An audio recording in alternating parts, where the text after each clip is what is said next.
At a banquet, my husband Stephen and my in-laws were ignoring me for some reason.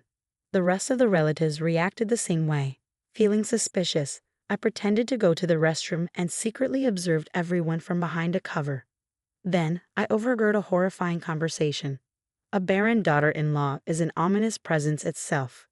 That's right, talking to such ominous people might curse us too. It's better not to deal with her. Hearing these words, I was so angry that my body started shaking. It was unforgivable to be blamed for infertility and moreover to be ignored as if I didn't exist. It seemed there was no choice but to carry out my plan right away. After slipping away from the venue secretly, my phone vibrated. It was Stephen on the call. "Hey, what have you done?" Stephen yelled in agony. I chuckled. "What are you panicking for? It's the truth, isn't it?" It seemed that an image I showed on the screen had driven Stephen into a frenzy, but the real counterattack starts now. I'm going to show him how. My name is Melissa, and I'm 35 years old. 9 years ago, at the age of 26, I married Stephen. We met at a party. Stephen, 2 years older than me, was very kind, and we clicked immediately. As we started dating and thought about marriage, Stephen told me he intended to return to his hometown in the countryside to farm. The village, close to being a ghost town due to a declining population, felt a crisis of becoming desolate. I was surprised but eventually decided to follow Stephen's passionate request to join him. I too came from the countryside, albeit a different one. I had grown tired of living in an unfamiliar city. Luckily, my brother and his wife lived in my parents' house. Knowing that there was no need to take care of my parents later also pushed my decision. After that, things moved swiftly, and we got married. I quit my job and moved to this tiny village, Stephen's hometown. Though it's called a village, most of it consisted of Stephen's relatives. We lived in a large house originally inhabited by my in-laws, who then moved to a small annex on the next plot. They were cheerful and caring, always looking out for us. Farming was tough, but living surrounded by nature wasn't bad. Above all, the people of this village were kind. When I mentioned this, Stephen happily said, "It's all thanks to the Guardian." The Guardian is a statue located in the village square. Not only in the square, but similar statues were scattered throughout the village. Some homes even had stuffed toys modeled after the Guardian. This village had its unique traditions. Everyone revered the Guardian as a literal guardian deity. According to Stephen, the Guardian never overlooked evil deeds and never forgave the wicked. That's why all the villagers were good people. Such legends are probably found in any old village. Thinking about this, I didn't dwell on it much. Life was peaceful, and I had completely forgotten about such things. But a nightmare was surely approaching. A few years after moving in, I had become accustomed to farming. Waking up early and quickly harvesting vegetables was my daily routine. Every day was unremarkable, but one thing bothered me. We still hadn't had any children. I was about to turn 30. I had always thought it would happen naturally, but recently I started to feel anxious. This was because, after a few years, more people began asking, "Don't you have kids yet?" Each time, I cheerfully responded, "It's a blessing." But it's typical of an old farming village to bluntly ask such delicate questions. Everyone asked the same, even my in-laws, and occasionally, an old man or woman passing by asked bluntly, "Why can't you have them?" I responded appropriately, but it gradually became annoying. One day, after a break in harvesting, I was called by my mother-in-law while drinking water. "Hey Melissa, how are you managing your marital relations?" Caught off guard by such an absurd question, I nearly spit out my water. "It's strange that you haven't had children for so many years. Aren't you satisfying, Stephen?" An unimaginable statement came from my mother-in-law, and I was dumbfounded. In a panic, I said, "What are you talking about? Please stop. That's not something people normally discuss," and abruptly ended the conversation. Yet, my mother-in-law continued, "It's important, you know." But I ignored her and stormed out of the room. I thought this village had old-fashioned values, but this is just ridiculous. It's creepy that they boldly ask about marital life. Having left the house, I decided to kill some time by walking to the square. Then, I saw someone. Could it be a neighbor? I tensed up for a moment. I was worried they might start talking about children again. But when I saw her face, I was relieved. It was Emily, a woman who lives nearby. Emily smiled shyly. I smiled back. Emily is the only person in the village who doesn't make rude remarks to me. She's about 10 years younger than me, so she must be around 20 now. Emily isn't originally from this village. After her parents died in an accident, she was taken in by her distant relative, an old lady in this village. This happened just before I came to the village. After graduating from a high school nearby, she now helps out with her grandmother's orchard. We occasionally pass each other on the street, but she's quiet and not very talkative, so we don't really converse much. She doesn't hang out with anyone, so the villagers call her an oddball. I used to think Emily was a bit dull because she didn't interact much, but now I appreciate that she doesn't ask intrusive questions. I felt a bit cleansed thanks to Emily after the unpleasant experience with my mother-in-law. However, that didn't solve the problem. My mother-in-law, father-in-law, and other distant relatives in the neighborhood kept saying similar things. You need to be more assertive with your husband. You need to take the lead. They would say anything they wanted. My mother-in-law then said something that gave me chills. Last night's dinner was all vegetables. You should add more meat. Maybe adding garlic would boost Steven's vitality. Why does she even know what we had for dinner last night? It's too nosy. Fed up, I decided to talk to Steven about everything. I can't take it anymore. Everyone keeps asking about when we're going to have kids. Your mom also pressed too much into our marital life. Steven, who was watching TV, responded without taking his eyes off the screen. What are you talking about? Mom and everyone else are just worried about you. Worried? That's prying. Doesn't she say anything to you? Why would they say anything to me? Infertility is a woman's responsibility, isn't it? Steven casually said something unbelievable, and I was shocked that he had such outdated knowledge. I was appalled. It's not always the woman's fault. Sometimes it's a compatibility issue, or it could even be the man's fault. Me? No way. Steven looked genuinely puzzled.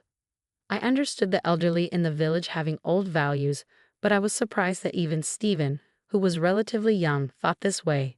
Anyway, I want a child too. I'm thinking about getting fertility treatment. We need to find the cause before we can address it. I suggested to Steven that we go to a doctor together. But as expected, Steven was reluctant and made excuses. Why should a man go to such a place? He complained. But I managed to persuade him to agree on the condition that we go to a hospital a bit far from the village. Later, we went to a hospital in another city and both got tested. A few weeks later, when we returned to the hospital, the doctor told us a fact. There's no issue with you, Melissa. The problem is with your husband. He does not produce sperm. He has azoospermia. The moment Steven heard this, he exploded. What? It can't be my fault. Are you kidding me? Steven suddenly stood up and started yelling. I had never seen Steven like this before. The doctor, with a troubled look, showed us the test results on paper. Staring at the paper, Steven fell silent with a terrible expression. He must have been shocked. I felt sorry for him and couldn't say anything. That night, I spoke to Steven kindly. The doctor said if we do more detailed tests, we might find the cause and get treatment. It's a bit far, but I'll help. But Steven just looked down and didn't reply. He probably never imagined that he could be the cause. Feeling sorry for him, I couldn't say anything more and silently left the room. But soon, I realized that feeling sympathy was a mistake. Steven's attitude began to worsen. The cruel truth of his azoospermia seemed to have shredded his pride as a man. Perhaps in an effort to regain his shattered self-esteem, he became unusually aggressive. I was the main target of his frustrations. He criticized me for being slow at farm work, for the food not being tasty enough, and he started picking fights over trivial things, growing angrier more frequently. Initially, I remained silent, thinking he just couldn't accept the test results, feeling sorry for him. But as it continued, I too began to lose my patience. Our arguments increased, turning our home into a constant battleground. Naturally, there was no intimacy, so having children was out of the question. Going to the hospital for treatment was absolutely out of the question. Moreover, the villagers still believed my infertility was to blame. The situation where I was the only one criticized remained unchanged. I wanted to tell Steven's parents the truth, but Steven glared at me with icy eyes, warning, "Don't tell anyone." The thought of what might happen if I spoke up was frightening, and I didn't have the courage to do it. Besides, I wasn't even sure if they would believe me. After all, everyone's thinking was outdated. The conventional belief that infertility is a woman's fault prevailed. That's probably why Steven had reacted so violently when he was pointed out as the cause. As this life continued, I started to feel I couldn't bear it anymore. I understood he was shocked, but this was outright displacement of blame, and I felt like a punching bag. Maybe it would be better to separate. I was beginning to think that way. Half a year passed, and Stephen's snide remarks continued. By then, I had reached my limit. I had firmly decided to get a divorce. However, the problem was the old-fashioned mindset of the village. Divorce was seen as disgraceful. I had heard rumors of a woman who suggested divorce being verbally abused by her husband. Considering this, it was unlikely I would get easy consent. So I thought about leaving the signed divorce papers and fleeing the village. It was a drastic measure, but I was driven to it. I began to prepare secretly so that Stephen wouldn't notice. Then, the next month, Stephen was supposed to be out of the village for the day delivering crops. It was the perfect opportunity. But while I was packing my bags, the front door opened. There stood Stephen, who was supposed to be out. His eyes were furious as he shouted, "Where are you going?" When I remained silent, Stephen glanced at the divorce papers on the desk. "You were going to divorce me. Are you kidding me? If people find out my wife ran away, it would be a disgrace. Don't you dare embarrass me." It was the reaction I had expected. After a tirade of abuse, he threatened, "If you ever think about running away again, you know what will happen," and glared at me sharply. My plan had failed. I was desperate. Yet how had he found out? I had been careful to act discreetly. From then on, Stephen's treatment of me worsened. He complained that the cleaning wasn't thorough, that just seeing my face irritated him. Any backtalk from me would lead to serious trouble. "You are the worst kind of woman, running away from her husband. The guardian sees everything. Your misdeeds will be exposed." That became Stephen's mantra. Lately, even the mention of the guardian by the villagers started to disgust me. I had thought it was just superstition. But could that statue really be watching me? It's hard to believe that those trying to escape the village receive punishment, but the fact that my whereabouts and actions were precisely guessed was indeed true. I had become utterly frightened. Gradually, a sense of resignation began to grow within me. As time passed, I was about to turn 35. One day, Emily, who lives nearby, came to visit. "It's rare to see you. What's up?" Over time, Emily and I had started to talk a bit whenever we met. Unlike the other villagers who thrived on rumors and judged harshly, Emily never pried into my life and always treated me with unchanged kindness, the only woman who did so. "Melissa, there's something I really need to say." I was taken aback by the seriousness on Emily's face. I invited her inside and made some coffee. Then Emily looked around nervously and gestured for me to come closer without saying a word. We entered a room that was now used as a storage room and seldom entered. What's going on?" As I followed her in, confused, I asked her this question, and she murmured as if relieved, "We should be safe here." Then she began to pour out her words as if a dam had burst. "I can't take it anymore. This village actually—" That's when she told me a shocking fact. It was about the true nature of this terrifying village. Months later, Emily and I had met secretly several times. After learning the truth about the village, we had been trying to figure out a way to escape. The truth Emily shared was shocking. Hearing such things only made me more eager to escape as soon as possible. But we needed to act carefully.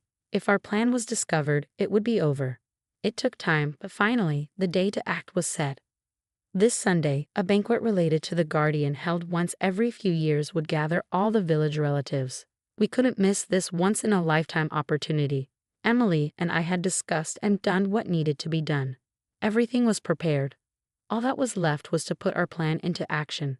The gathering was at night. The venue was the village's only restaurant. Although the building was old, it had enough capacity to accommodate most of the villagers. Like years ago, I went there in the afternoon to help, as I had helped before. My in-laws were there, so I greeted them with, "Good morning." However, after a brief glance at me, they quickly disappeared somewhere. Maybe they were busy. Thinking so, I decided to help with preparing the food. But not just my in-laws. The other relatives, too, were unresponsive to anything I asked. In fact, to be honest, they were ignoring me. Had I done something wrong? Confused, time passed, and it became night. Soon, the relatives and other villagers began to arrive. Stephen was among them. But his attitude was the same. For some reason, he ignored me. It felt like I had become a ghost. Without understanding why, only anxiety and irritation grew within me. So I pretended to go to the restroom to secretly listen to their conversations. Then a terrifying conversation hit my ears. Melissa never did have children, did she? At her age, it's probably impossible now. Oh dear, an infertile daughter-in-law is just bad luck. She must be cursed by the guardian. My mother-in-law began with a tone of disgust, and a clearly drunk Stephen nodded in agreement. Yeah, talking to such an unlucky person might curse us too. It's better for everyone not to deal with her. Of course, I made sure to inform the villagers last night. I told them that speaking to Melissa would bring the guardian curse. My father-in-law added with a laugh. Hearing their words, I began to shake with anger. Unforgivable. It wasn't my fault I couldn't have children, and to think to be deemed an ominous presence, to be ignored on top of that. Is this what adults do? No matter how you look at it, this village is wrong. We should carry out our plan immediately. We intended to flee this village, but that alone wasn't enough to settle my feelings. I had to somehow strike back at them. I was resolved. Soon, Emily appeared from the venue. The timing was perfect. Without saying a word, Emily and I nodded to each other. Then I turned off the lights at the venue. Suddenly, it was dark, and voices could be heard asking, "What happened? Is it a power outage?" Amidst the confusion, Emily tampered with a computer that was placed in a corner of the venue. Originally, there was a computer, projector, and screen set up for today's event to reflect on the guardian and the history of the village. We decided to use that setup. After a while, a certain image appeared on the screen. "What is this?" Stephen screamed. My in-laws, other relatives, and villagers were also staring at the screen, causing a commotion. "Who did this? Melissa, where are you?" Stephen became frantic and started causing a scene. Emily and I decided to retreat for the moment. We discreetly left the venue and met outside. About 3 minutes had passed since we escaped when my phone began to vibrate repeatedly. It was Stephen, calling relentlessly. "Melissa, what have you done?" He screamed in agony as soon as I answered. I chuckled. "What are you panicking for? It's the truth, isn't it?" It seemed like everyone was under the wrong impression, so I just wanted to set the record straight.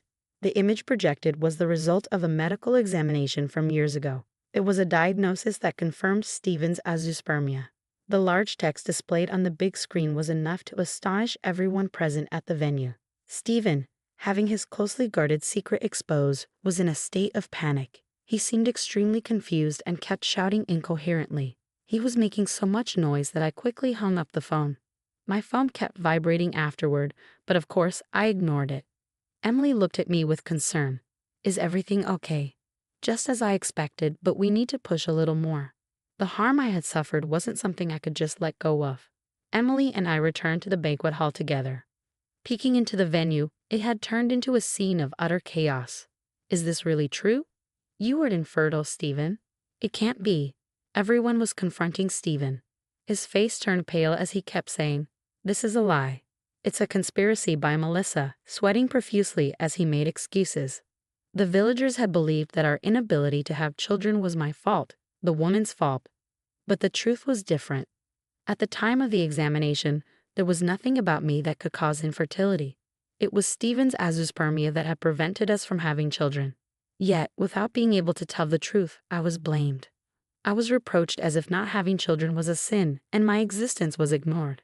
The numerous verbal abuses and the painful days I had to endure were not something I could forgive. Emily and I entered the buzzing venue. "Melissa, what are you doing?" Stephen shouted at me. "Don't mess with me.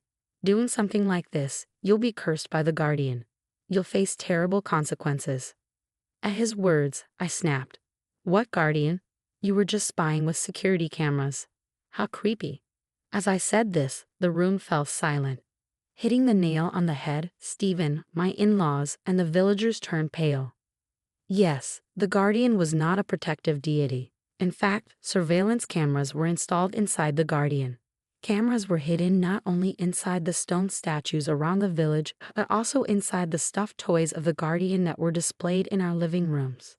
These were monitored by board elders in a room at the community center who watched the actions of outsiders. That's why my attempts to escape were well known. I had learned this from Emily on that day about 10 years ago, Around the time Emily was taken in by an elderly woman in the village after losing her parents. Lonely, Emily had once secretly followed her grandmother to work because she missed her. Her grandmother went to the community center. There, she and the elders laughed and chatted while watching the villagers through surveillance cameras. At that moment, Emily learned about the village's secret legacy of the Guardian cameras. Shocked, Emily somewhat understood the village atmosphere.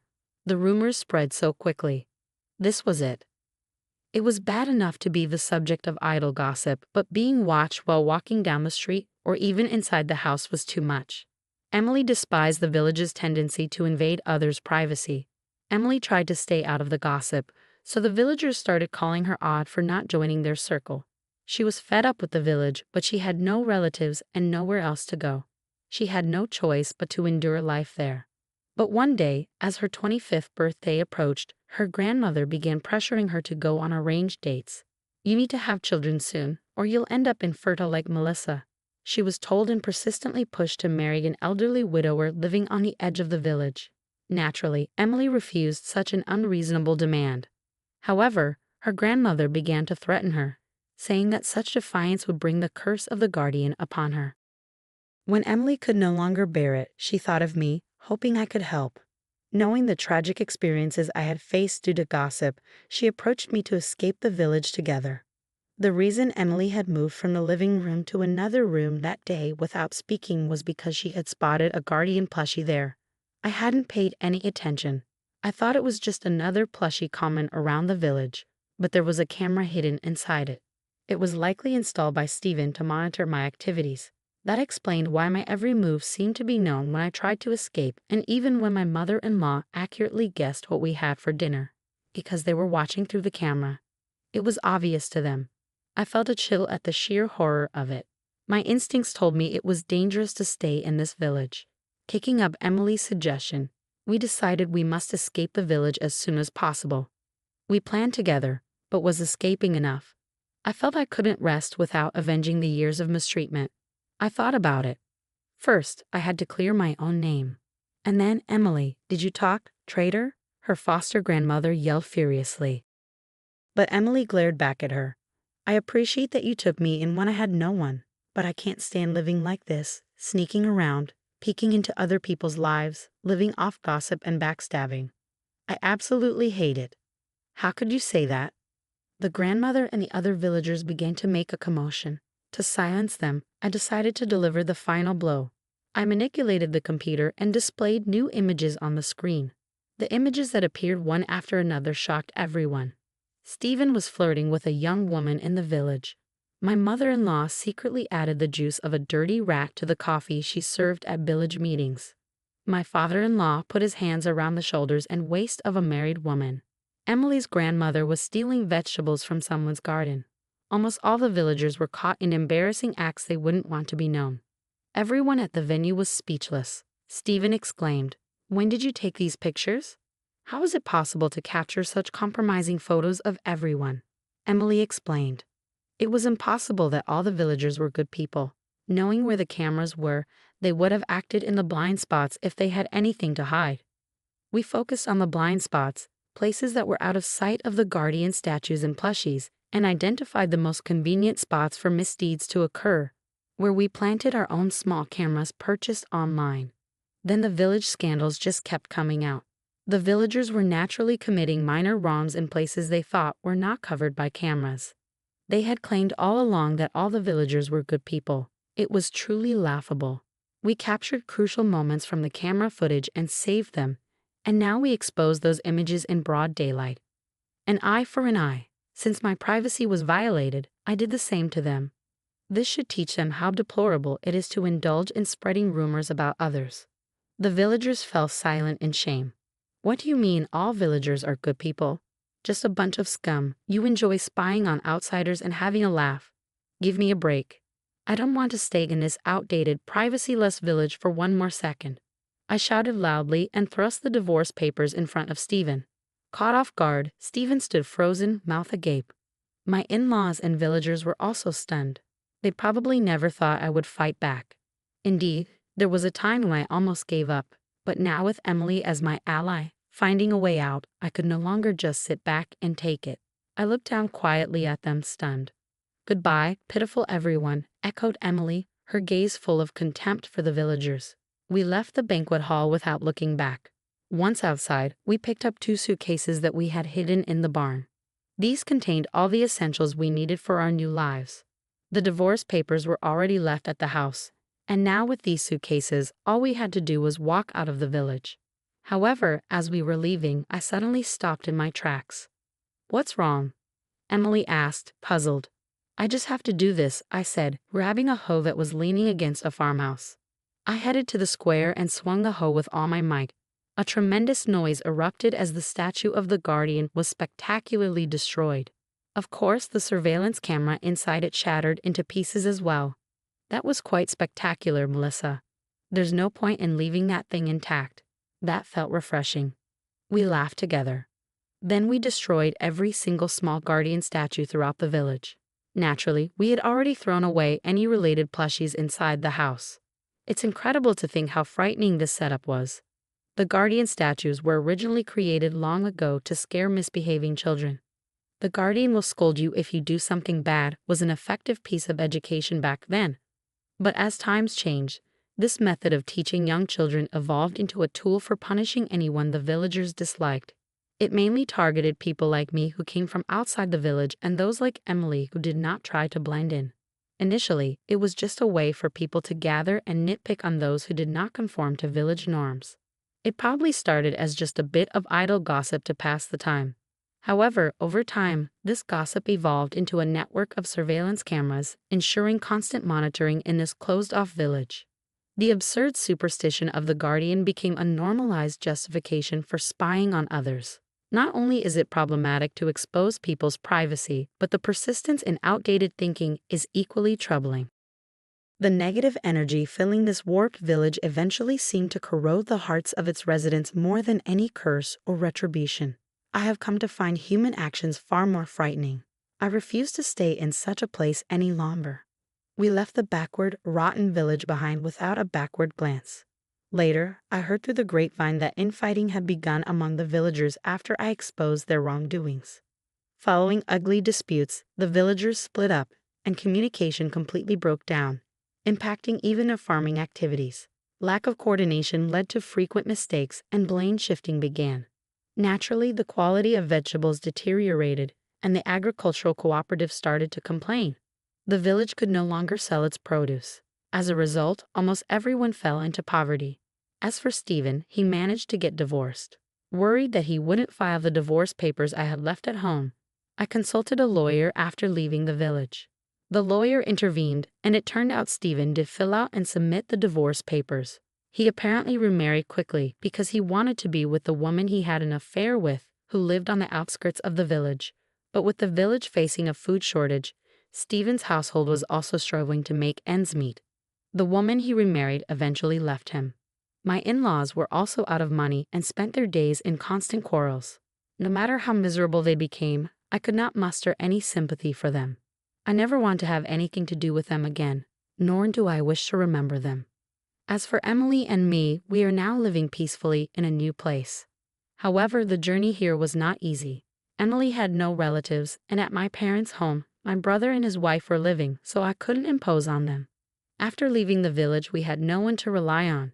That's why we had already started looking for jobs in secret before we left. Because of the surveillance cameras, we couldn't move around too openly. We planned our meetings in a camera-free storage shed and arranged everything via computer. This took some time, but after several online interviews, I finally found a job. My experience in clerical work before I got married came in handy. I was hired as a temporary employee, which was fine by me. We had also found a small place to live. No matter how cramped, it was far better than the village environment. Since Emily had no experience outside of farm work and was struggling to find a job, she decided to live with me in my place while looking for work. Soon after we left the village, Emily secured a job. Fortunately, being in her 20s and willing to start in an entry-level position helped despite her lack of experience. Eventually, my hard work was recognized, and I was promoted to a permanent employee. My salary increased, and I was able to move from a small place to a condo. Subsequently, Emily became independent and moved into a nearby condo. Now, we both have made friends at work and in our community, enjoying every day. Leaving the village was truly the best decision. There was a time when I lost my husband, my home, and my job, but by having the courage to start anew, I was able to reshape my life. I wish I could tell my past self not to give up. By acting with hope and not giving up, I have achieved the life I have today.